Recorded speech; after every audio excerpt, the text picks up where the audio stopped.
Ian, Chris, we are back once again. we're doing it. We're doing it, and Back tonight in the murder shack.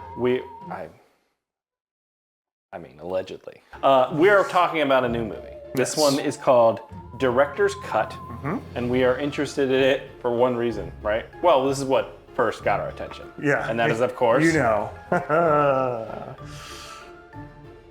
Big Popa. Big Popa. No, so Greg I love Popa. it when you call me that. Yeah, Greg Popa, one of the lead actors in this film, was in another film that has blown audiences away. I saw Transient. I got to check out this guy's whole catalog. Whole filmography. Yes. No, but we like checking out new horror movies, Yes. especially indie low-budget horror movies. Yeah, within our general region too. Yeah, and so 2 reasons to check this out. Director's Cut, what is it about? Director's Cut is about a band. They're a bit on hard times. They're struggling to get attention, to get noticed, to get their work out there, and they've got this offer. Almost too good to be true, Chris.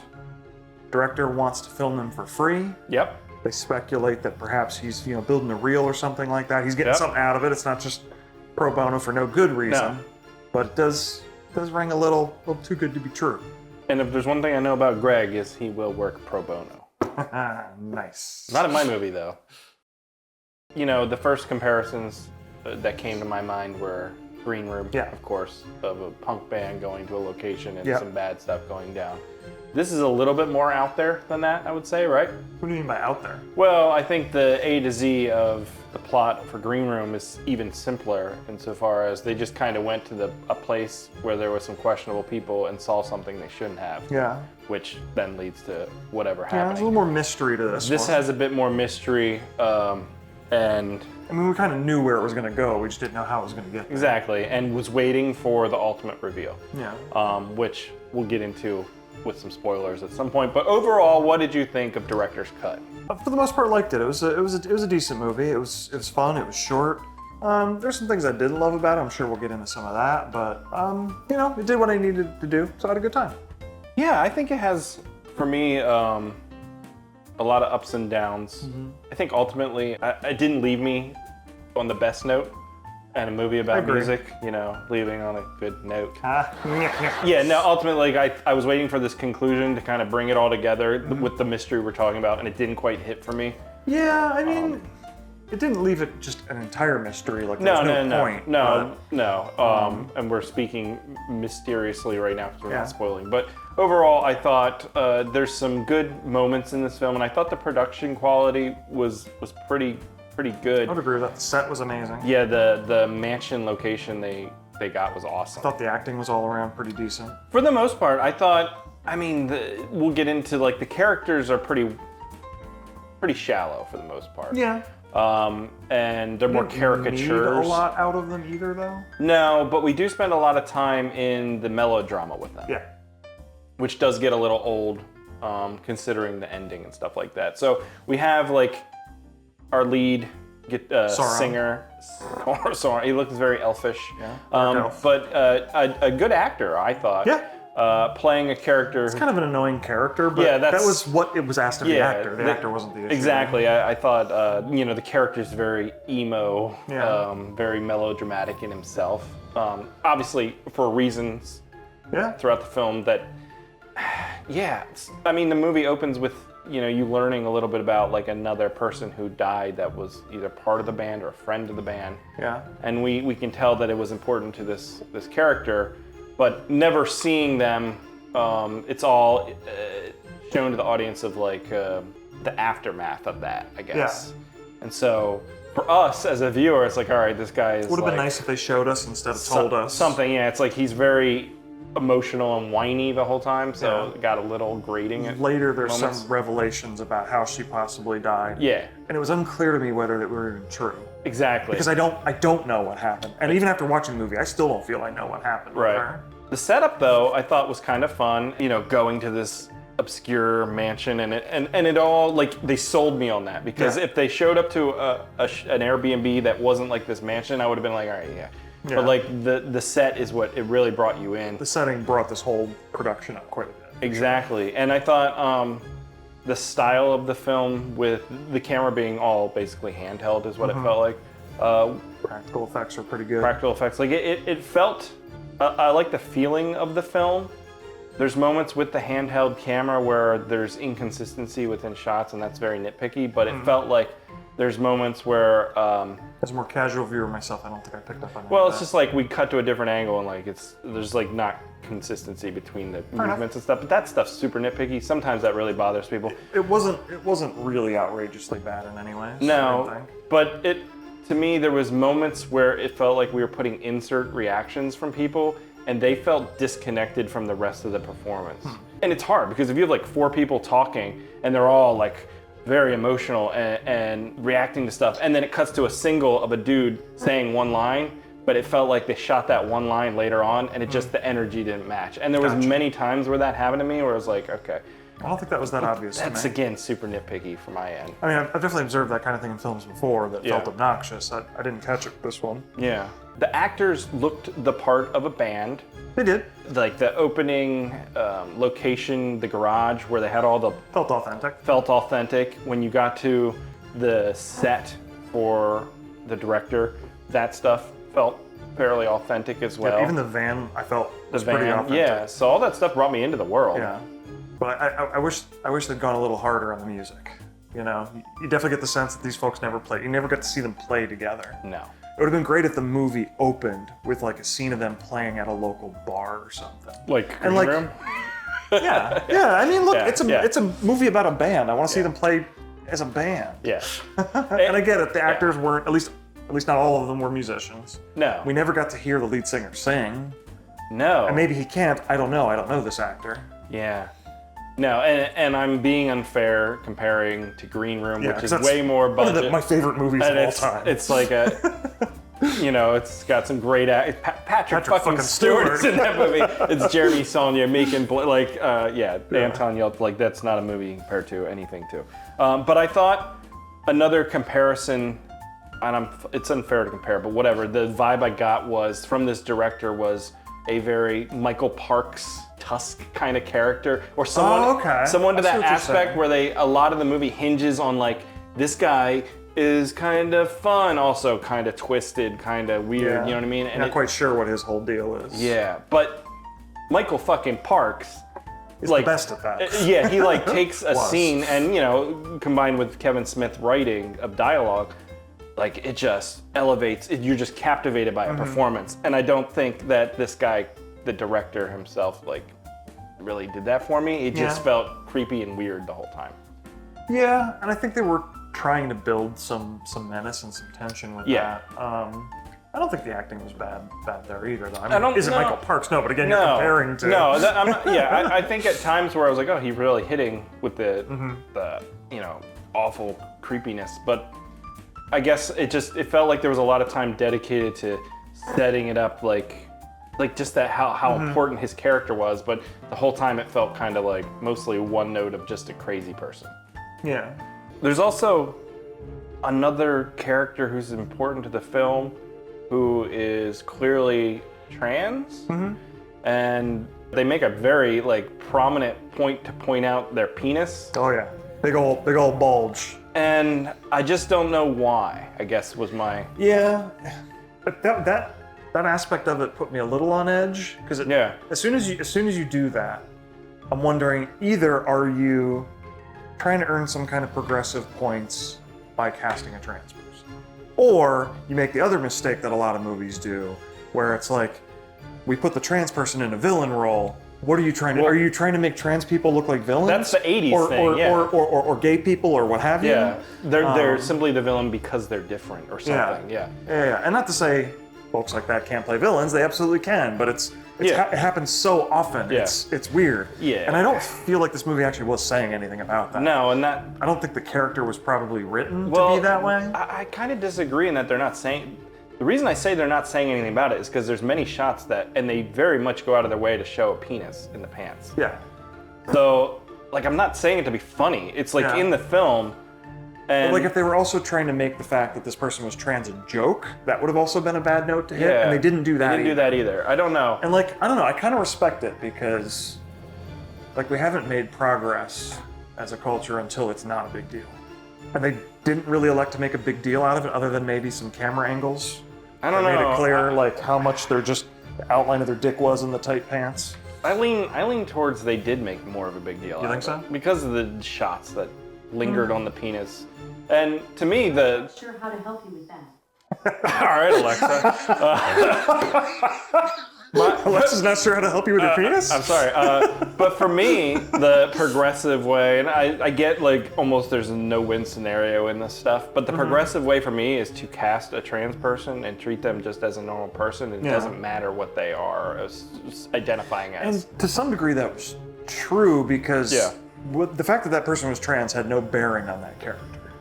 Unless if you cast a straight white male, or you cast a woman, or you cast a gay person, assuming you don't rewrite it as a result, it doesn't really change it unless you bring something to the story that makes you feel some kind of way. But I feel like they were treating them as almost supernaturally strong and stuff at times. Maybe I'm reading too much into it. Okay. And that's fine. Yeah. They're there. I don't quite understand the reason to point it out, I guess. Yeah. Outside of that, there's another thing that happens throughout the film, and it's even like in the opening credits, if I recall. There's very many moments where they flash like occult-like symbols and stuff, making me think like, oh, we're gonna go into some sort of satanic ritual-esque stuff. And that's not where the film Or even goes. that could have been just the theme of the music video they were Something, shooting. yeah. I think one thing it kind of hinted at early on, there was like some quick shots of like headlines about, you know, the band releasing this big album or music video or whatever the fuck. Like, I would have loved for whatever music video got created out of the footage to then be released in some way, and we can see the video and we can see the reaction to it. Yeah, like, and it's like there's this legend of this band that just disappeared. What was the band called? The Suicide? The Suicide, I have it written down somewhere. Suicide Disease. Disease, yeah, and like at the end credits, you watch it and you like fans react, oh my god, I love this video. Like a YouTube comments or something. That would have been cool. Something to bring it all together at the end. I guess let's get into a little spoiler. Sure, let's do it. 3/4 of the film, there's jump scares. A little bit here and there. But they're all fake. There's some creepy vibe to the whole thing, but there's no kills or anything like that. There's a lot of red herrings that felt like they went nowhere. Yeah. And maybe there was something in the script that got lost because they didn't have time to film, or didn't have budget, or didn't have something. Or maybe it just got lost in the editing room and it was too hard to like clip some of these other things. Like they go past they have this like run-in with some hicks in a truck, and then they see them further down the road, like in front of this abandoned house. And I think even in the credits they call them like meth dealers. Yeah. It's been a drug thing. That went nowhere. It went absolutely nowhere. I guess it was put in there because there's a character in the movie, AJ, who feels tacked on. Who disappears. He's their manager. He's their manager, but he doesn't add anything to the film. Yeah. He's in barely theory, in it. If you had a kill scene with him, that makes you go, oh shit, there's something else going on here. But we never find out. He disappears. He never comes back. He's just gone. And he's like literally maybe 10 minutes of screen time through the whole thing. If that. It felt like, oh, we ran a crowdfunding campaign. We had to fulfill a promise of letting a guy be in the movie. Do you know what I mean? Like it almost felt like that. My guess is there was a scene where he was supposed to die, and they either cut it because it sucked, or they cut it because it wasn't advancing the story, or they needed to get the runtime down, or like maybe the editor or the director felt like this reveals too much before we're ready to reveal it.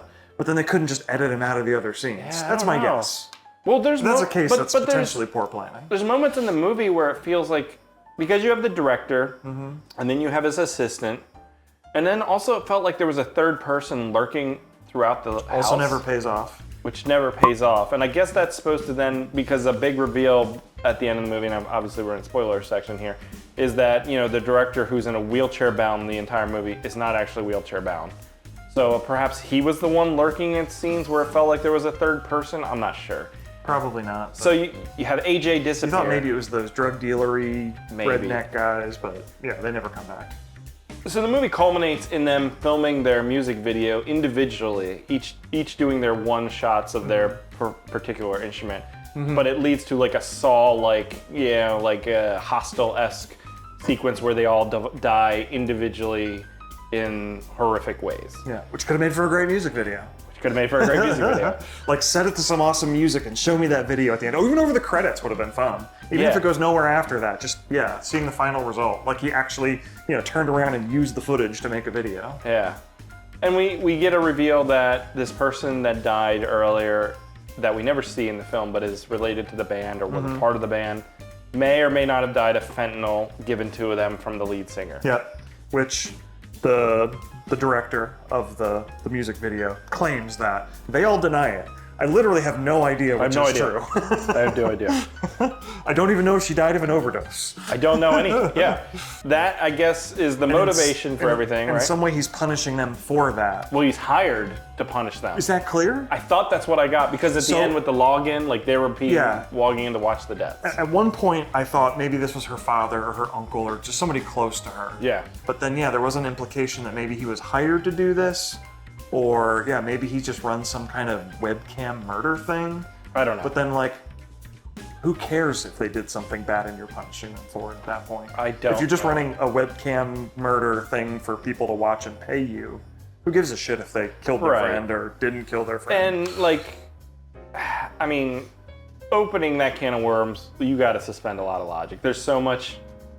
He fucking was Instagram DMing them. They all have cell phones. They all travel to the same location. Like, you're not going to get away with this murder that easily with stuff like that. Yeah. But I think the biggest problem then at the end is that one of the characters, this girlfriend of Greg Popa character, escapes. There's a bit of a cat and a mouse chase around the mansion, which had some fun moments. And then it leads to a moment where she's like surrounded, and they both have knives, and this girl has a knife, and she's like, puts the knife down and just jumps out the window. Yeah. And they just seemingly committed suicide. And they're all just like, okay, she died. I mean, I could understand the choice to like, I'm going to end it on my terms rather than get murdered by these people. Sure, but then she gets up and starts running away. Yeah.